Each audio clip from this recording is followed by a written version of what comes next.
Hello friends, how are you? I am Sudesh Sharma. Welcome you in Sudesh Bhagana classes. Friends, you can see my more and more video. Search on Sudesh Bhagana classes special for CTET, HTET and GK portion. Friends, now we will discuss about the British India. चलिए हम अपने topic पर चलते हैं। Last time हमने कवेलरी के विषय में पढ़ा था, तो अब हम पढ़ते हैं कि जो ये बात मैंने आपको बता दी थी कि कवेलरी जो युद्ध था ना, वो सबसे महत्वपूर्ण इसलिए है क्योंकि ये रात को लड़ा गया था 3 जुलाई 1857 को।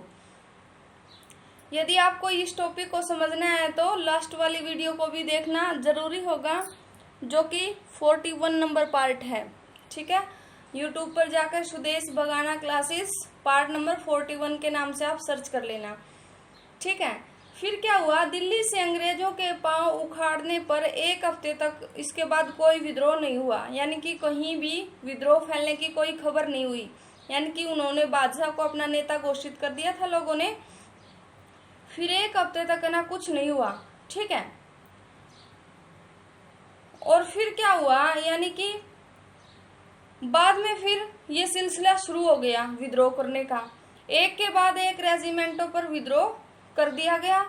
सिपाही दिल्ली, कानपुर व लखनऊ जो मुख्य बिंदु है ना, उनके पास टुकड़ियों में निकल पड़े वहां से। ठीक है, नाना साहेब ने भी कानपुर के पास के जो शहर है वहां से ब्रिटिश सैनिकों को खदेड़ दिया। किसने खदेड़ दिया भाई? नाना साहेब ने। और उन्होंने खुद को पेशवा घोषित कर दिया। पेशवा कौन होता है भाई? पीएम। ठीक है, यानी कि उसने क्या, देखो ये बहादुर शाह था, ये था गवर्नर इनका। ठीक है, गवर्नर होता है एज ए राष्ट्रपति। ठीक है, और पेशवा होता है एज ए प्राइम मिनिस्टर।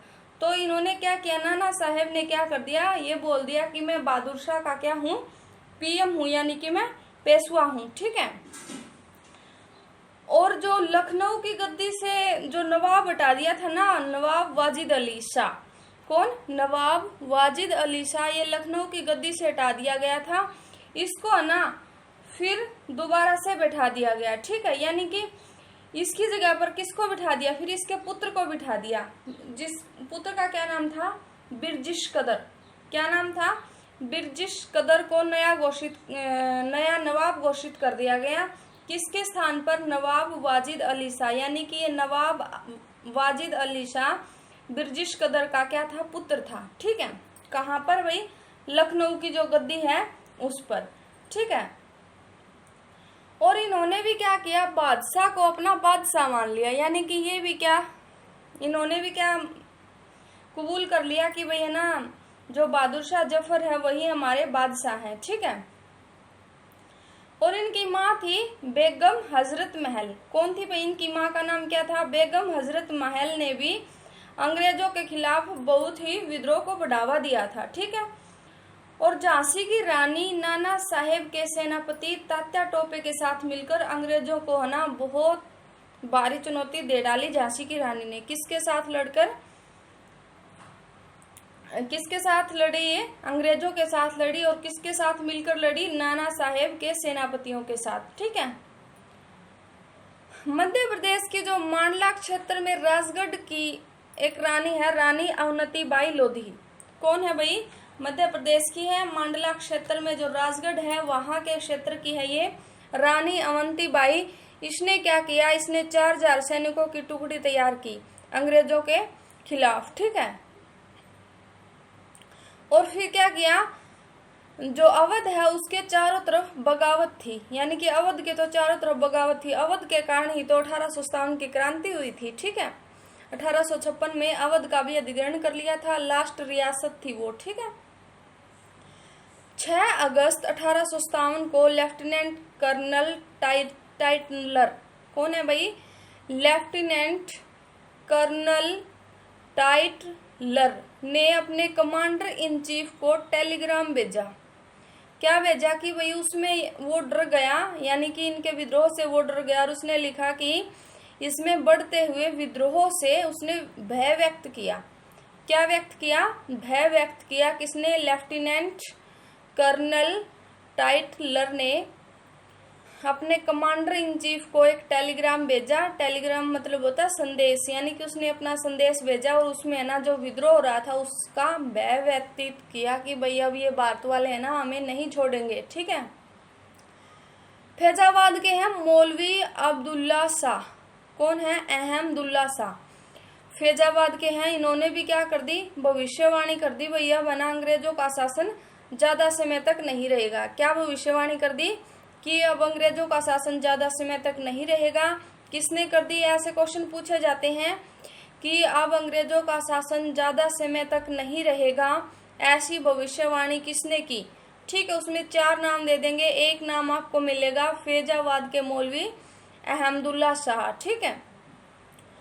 और फिर इसने क्या किया? अपने जो समर्थक थे ना उनको लेकर लखनऊ जा पहुंचा। ठीक है। और दिल्ली में अंग्रेजों का सफाया करने के लिए अनेक गाजी या धर्म योद्धा इकट्ठे हो गए।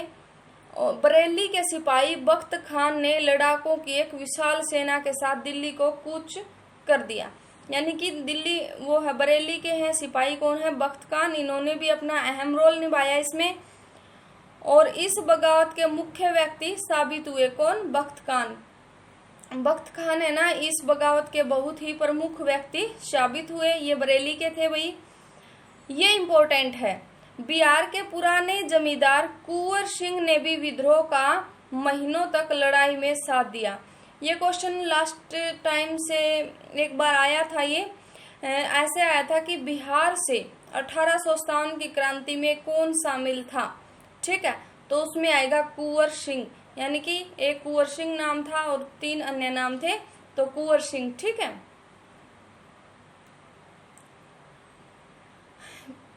एक एक्स्ट्रा है कि एनफील्ड राइफल में प्रयोग किए जाने वाले कारतूसों के कारण हरियाणा के सैनिकों में काफी असंतोष था। और उस असंतोष का कारण क्या हुआ कि 1857 की क्रांति में हरियाणा वालों ने भी बढ़ चढ़कर भाग लिया। 10 मई 1857 को एक अंबाला यहाँ की एक प्रमुख छावनी थी और यहाँ से शुरू हो गई थी ये। ठीक है। फिर क्या होता है भाई? पहले तो अंग्रेजों को डर लगा, यानी कि 1857 का जो विद्रोह देखा उसको देखकर पहले तो अंग्रेजों को डर लगा, परंतु बाद में सितंबर 1857 में दिल्ली पर कब्जा पा लिया। यानी कि मई से सितंबर के बीच तो ये डरते रहे, लेकिन सितंबर 1857 में इन्होंने पुनः दिल्ली पर अपना कब्जा पा लिया। और जो अंतिम मुगल बादशाह थे ना बहादुर शाह जफर, उन पर मुकदमा चला दिया इन्होंने अंग्रेजों ने। ठीक है। अब यहाँ से बन रहे इम्पोर्टेंट क्वेश्चन।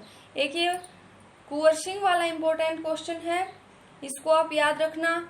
और ये लेफ्टिनेंट कर्नल टाइटलर वाली बताई है वो रानी अवंती झांसी की रानी, और ये बिरजिस कदर पीछे बताया है मैंने आपको। और ये जो नाना साहेब ने खुद को पेशवा घोषित कर लिया। ये जो बातें हैं ना ये मेन बातें हैं, आप इनको नोटबुक में नोट कर लेना। सीटेट में है ना बिल्कुल आसान बातें घुमा फिरा कर पूछी जाती हैं। ठीक है। तो फिर क्या हुआ भाई? इस बादशाह पर इन्होंने मुकदमा चला दिया बहादुर शाह जफर पर। ये याद रखना, ये अंतिम मुगल बादशाह है। ठीक है। और उनके जो पुत्र है ना उनको उनकी आंखों के सामने मार डाला। जो बादशाह के पुत्र थे ना उनको तो उनकी आंखों के सामने, यानी बादशाह की आंखों के सामने ही मार डाला। और इन पर मुकदमा चलाकर इनको आजीवन कारावास दे दिया। आजीवन कारावास होता है कि जीवन पर्यंत, इसमें अपसर्ग है तो आजीवन का मतलब हो गया जीवन पर्यंत, यानी कि पूरे जीवन भर उसको क्या कर दिया? कारावास, यानी कि जेल दे दी। ठीक है। और इनको व इनकी पत्नी बेगम जिन्नत महल, इनकी पत्नी का क्या नाम है भाई? बेगम जिन्नत महल। बहादुर शाह की पत्नी का नाम क्या है? बेगम जिन्नत महल को 1858 में, देखो 1857 में क्रांति हुई थी, 1858 में रंगून की जो जेल है ना वहां भेज दिया। कहाँ पर भेज दिया भाई? रंगून की जेल में भेज दिया। और क्या हुआ फिर? बूढ़े तो हो रखे थे बादशाह। 1862 में बहादुर शाह जफर की मृत्यु हो गई। ठीक है। क्या हो गई भाई? बहादुर शाह जफर की मृत्यु हो गई। एनसीईआरटी में उनकी पत्नी का आगे कुछ जिक्र नहीं है। ठीक है। इनकी कहानी यहाँ पर ही समाप्त हो गई। ठीक। इस विद्रोह को ना दबाने के लिए अंग्रेजों को 2 वर्ष लड़ाई लड़नी पड़ी थी, ठीक है। और 1858 में लखनऊ अंग्रेजों के कब्जे में आ गया। जो लखनऊ जहां पर ब्रिटिश कदर को नया नवाब बनाया था ना, वो लखनऊ फिर 1858 में अंग्रेजों के कब्जे में आ गया, ठीक है। तथा जून 1858 में रानी लक्ष्मीबाई को भी मार दिया। देखो ये क्वेश्चन आया था पीछे एचटेट में, ठीक है। क्या क्वेश्चन आया था कि झांसी की रानी की मृत्यु कब हुई थी? ये हुई थी भाई 1858 में, ठीक है। इसको आप याद रखना, कब हुई थी? 1858 में। देखो पिछली बार पूछ लिया झांसी की रानी की, अब पूछ लेंगे बहादुर शाह जफर की। इनकी भी 1858 में हुई थी, ठीक है। नहीं, इनको 1858 में रंगून की जेल भेज दिया गया था और 1862 में इनकी मृत्यु हो गई थी, ठीक है। ऐसे भाई कभी किसी की पूछ लेते, कभी किसी की पूछ लेते। हमारा काम है इनको याद रखना, हम इनको याद रखें बस। तो झांसी की रानी की मृत्यु कब हुई भाई? बिल्कुल जून यानी कि गर्मियों में 1858 में हुई थी। और ऐसा ही रानी अवनति के साथ भी हुआ। जो रानी अवनति हमने पीछे पढ़ा ना, जिसने 4000 सैनिकों की टुकड़ी तैयार की थी, उसके साथ भी ऐसा ही हुआ। उसको भी क्या कर दिया इन्होंने? मार दिया, यानी कि वो भी शहीद हो गई। लड़ते लड़ते झांसी की रानी की तरह ही वो भी शहीद हो गई, ठीक है। फिर क्या हुआ भाई? जो तात्या टोपे है ना, तात्या टोपे मध्य भारत में रहते हुए आदिवासियों और किसानों की सहायता से क्या करते थे? छापामार युद्ध खेलते थे। यानी कि छापे, यानी कि कहीं पर एकदम से छापा मार दिया, ऐसा युद्ध करते थे। कौन? तात्या टोपे। अब पूछ लिया जाए क्वेश्चन में, छापा मार युद्ध निम्न में से कौन करता है? तो तात्या टोपे करते हैं, ठीक है, करते थे भाई, ठीक है। अंग्रेजों ने फिर क्या हुआ? अंग्रेज भी परेशान हो गए कि भाई ये कैसे सिमटेंगे। तो फिर इन्होंने लोगों का विश्वास जीतना शुरू कर दिया, ठीक है। और बहुत सारे परिवर्तन किए और बहुत सारे प्रयत्न भी किए, ठीक है। यानी कि लोगों का विश्वास जीतने के लिए बहुत से तो नियमों में प्रयत्न किए और बहुत सारे प्रयत्न किए, ठीक है। इन्होंने फिर क्या किया? वफादार भूस्वामियों को इनके इनामों का ऐलान कर दिया, ठीक है। यानी कि जो भूस्वामी है उनको इनाम देने का ऐलान कर दिया और विश्वास दिलाया कि जमीन पर जो परंपरागत अधिकार है ना, वो जिसकी जमीन है उसी के बने रहेंगे। यानी कि पहले तो क्या था भाई, जैसे टैक्स नहीं दिया तो उसकी जमीन हड़प ली, लेकिन अब क्या विश्वास दिला दिया कि भाई जिसकी जमीन है ना उसी की बनी रहेगी, ठीक है। विद्रोह के बाद के साल के विषय में हम पढ़ेंगे। देखो 1859 के आखिर तक देश पर दोबारा नियंत्रण कर लिया गया। किन्होंने भाई? अंग्रेजों ने। लेकिन इन्होंने अहम बदलाव किए। वही बोलते हैं ना, क्रांति कुछ तो रंग लाती है। तो इन्होंने क्या बदलाव किए भाई? ये पढ़ेंगे। 1858 में नया कानून पारित किया। क्या किया? नया कानून पारित किया कि ईस्ट इंडिया कंपनी सारे अधिकार ब्रिटिश साम्राज्य के हाथों में सौंप देगी, ठीक है। यानी कि सौंप दिए।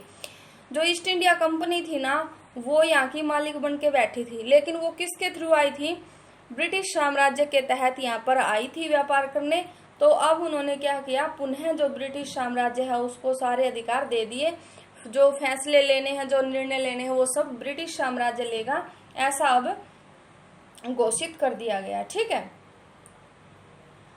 फिर ब्रिटिश मंत्रिमंडल के सदस्य को भारत मंत्री के रूप में नियुक्त किया।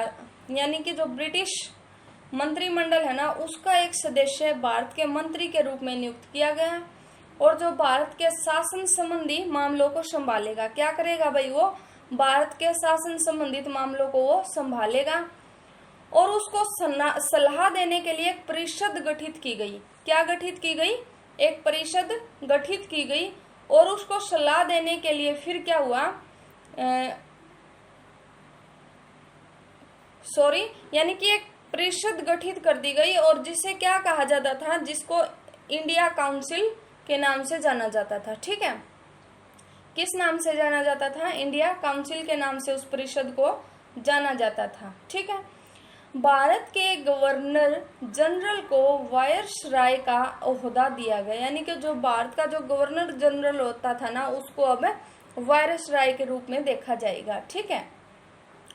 अंग्रेज सरकार भारत के शासन की जिम्मेवारी सीधी अपने हाथों में ले ली, यानी कि पहले तो ये ईस्ट इंडिया कंपनी के हाथों में थी ना, अब अंग्रेज सरकार ने क्या किया, भारत का जो शासन है ना उसकी जिम्मेवारी खुद अपने हाथों में ले ली। ठीक है। देश के सभी शासकों को भरोसा दिलाया, यानी कि जो देश के शासक थे, यानी कि 500 के करीब बटा हुआ था रियासतों में, 500 से भी ज्यादा, ये तो आजादी के बाद थी 500 तो, ठीक है, उससे भी ज्यादा, यानी कि छोटी छोटी टुकड़ियों में थे कि भविष्य में कभी भी उनके भू क्षेत्र पर कब्जा नहीं किया जाएगा। 1857 की क्रांति होने का मेन उद्देश्य यही था, क्योंकि उनकी भूमि पर कब्जा किया जा रहा था। अब उनको विश्वास दिला दिया कि भैया ना आपके भू क्षेत्र पर कब्जा नहीं किया जाएगा और आप अपनी जो रियासत है ना वो अपने दत्तक पुत्रों को सौंप सकते हैं। दत्तक पुत्र कौन से होते हैं, जो गोद लिए हुए पुत्र होते हैं ना, उनको आप उत्तराधिकारी घोषित कर सकते हो। और पहले क्या था, उनकी जो जिसके पुत्र नहीं होता था उसकी शासन को उसको हड़प लिया जाता था। लेकिन अब जो ब्रिटिश साम्राज्य है उसने क्या कहा कि आप अपने जो गोद लिए हुए पुत्र है उसको उत्तराधिकारी बना सकते हैं। ठीक है। सेना में भारतीय सिपाहियों का अनुपात कम एवं यूरोपीय सिपाहियों की संख्या बढ़ाने का फैसला किया गया। ये क्वेश्चन आया था भाई सीटेट में लास्ट टाइम क्या आया था कि है ना, भारत जब 1857 की क्रांति हुई तब भारत के सैनिकों की संख्या ब्रिटिश सरकार ने फिर नीचे था कम कर दी गई, बढ़ा दी गई, समान रखी गई या बिल्कुल ही नहीं, तो ये आया था भाई कम कर दी थी। ठीक है। और अब है ना, अवध, बिहार, मध्य भारत, दक्षिण भारत की बजाय सिपाही गोरखा, सिखों तथा पठानों से ज्यादा भर्ती किए जाएंगे। यानी कि पहले इस साइड से भर्ती किए जाते थे, लेकिन अब जो ये गोरखा और सिख हैं इनके सिपाही ज्यादा भर्ती किए जाएंगे। ठीक है। फिर देखो, मुसलमानों के ना अधिक जमीन जब्त करने के कारण, यानी कि सबसे ज्यादा जो जमीन किसकी जब्त की थी अंग्रेजों ने, मुसलमानों की। तो अंग्रेजों ने क्या सोचा कि ये सोचा कि जो ये 1857 की क्रांति है ना इसका मुख्य कारण क्या है, मुसलमान है। ठीक है। यानी कि मुसलमानों के कारण ही 1857 की क्रांति हुई है। और फिर इन्होंने एक ऐलान और किया कि भारत के धर्म व रीति रिवाजों का सम्मान करेंगे। पहले क्या बोलते थे ये भारत को, भारत के लोगों को कि ये बर्बर हैं, असभ्य हैं, ऐसा बोलते थे। ठीक है। लेकिन अब क्या बोलने लगे कि भैया ना जो भी भारत के रीति रिवाज हैं, सांस्कृतिक जो हैं, उन सब का हम क्या करेंगे, सम्मान करेंगे। और 1857 के विद्रोह में अवध के चीफ कमिश्नर हेनरी लॉरेंस की मृत्यु में विद्रोह में, यानी कि जो इसको तो भाई देखो 1857 का जो विद्रोह था ना उसमें अवध के जो चीफ कमिश्नर हेनरी लॉरेंस थे ना उनकी मृत्यु हो गई थी। और विद्रोह में क्या हुआ था, उनको गोली लग गई थी एक कमरे में। ठीक है। उसी कारण उनकी मृत्यु हुई थी। ये अवध के चीफ कमिश्नर थे हेनरी लॉरेंस, इनके 1857 में मृत्यु हो गई थी। ठीक है। एक क्वेश्चन आता है, एक क्वेश्चन तो ये आता है कि भाई ये बताइए कि आपकी जो बुक है उसके बाद में है ना कुछ अन्यतर के नाम से एक बॉक्स दिया होता है, उसका क्या मतलब होता है, यानी कि विदेशों के विषय में बात होती है तो उसका मतलब क्या होता है, क्यों दी जाती है। एक आंसर तो इसका ये होगा भाई, एक तो दी जाती है कि जब हमारे देश में ये घटनाएं हो रही थी तो विदेशों में क्या हो रहा था, यानी कि उनकी समय की समानता को दर्शाने के लिए। ठीक है। ये क्वेश्चन आया था सीटेट में, तो आप इसको याद रखना कि समय की समानता को दर्शाने के लिए ऐसा होता है। तो इस लेसन के बॉक्स में एक है, उसको हम पढ़ लेते हैं। ठीक है। जब 1857 में भारत में विद्रोह फैला था तब चीन में भी एक विशाल जन विद्रोह फैला हुआ था। कहाँ पर भाई, चीन में। यह 1850 से 1860 तक चला था। ठीक है। होन सिकुआंग के नेतृत्व में हजारों मेहनत कश गरीब लोगों ने परम शांति के लिए विद्रोह किया था, जिनमें ताइपिंग विद्रोह के नाम से जाना गया। यानी कि किस नाम से जाना गया इस विद्रोह को, ताइपिंग। किस विद्रोह को किस नाम से? ताइपिंग विद्रोह के नाम से जाना गया। जब हमारे 1857 की क्रांति हो रही थी तब चीन में ताइपिंग विद्रोह था और ये था ब्रह्म शांति के लिए। ठीक है। इसमें ईसाई धर्म के को अपनाकर सभी बुराइयों को छोड़ने की बात थी। यानी कि जो ताइपिंग धर्म है उसमें क्या बताया गया था कि जो ईसाई धर्म है उसको अपनाकर सभी बुराइयों को छोड़ने की बात इस ताइपिंग धर्म में कही गई थी।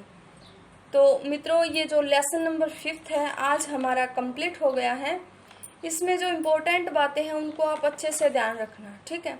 एक बात मैं आपको पक्की कहती हूँ, यदि आप मेरे द्वारा करवाई गई वीडियोस को ध्यान से सुनते हैं और अपनी कॉपी में लिखकर इनके नोट्स बनाते हैं तो ये बात मैं आपको बिल्कुल कह देती हूँ कि आपको सीटेट और एचटेट पास करने में कोई भी दिक्कत नहीं होगी, क्योंकि जो नोट्स है ना उनसे बाहर कुछ नहीं आता और इसमें सिर्फ एनसीईआरटी का पूछा जाता है और एनसीईआरटी की बुक्स मैंने रीड करके अपने नोट्स बनाए हैं। इनको आप यदि ध्यान से सुनोगे तो आपका सीटेट और एचटेट बिल्कुल अच्छे से पास हो जाएगा। ठीक है मित्रों, आप वीडियो को लाइक, शेयर और चैनल को सब्सक्राइब कर लेना, क्योंकि यही 3 चीज़ें ही मेरा मोटिवेशन है। ठीक है। और आप सब लोगों की जो मोटिवेशन का जो पॉइंट है मेरे लिए लाइक, शेयर और चैनल को सब्सक्राइब, इसी से मैं प्रेरित होकर आपके लिए वीडियोस बनाती हूँ। तो मित्रों, अपना ध्यान रखिए, स्वस्थ रहिए, मस्त रहिए और फिर कल मिलेंगे नेक्स्ट टॉपिक और नेक्स्ट वीडियो में। तब तक के लिए धन्यवाद।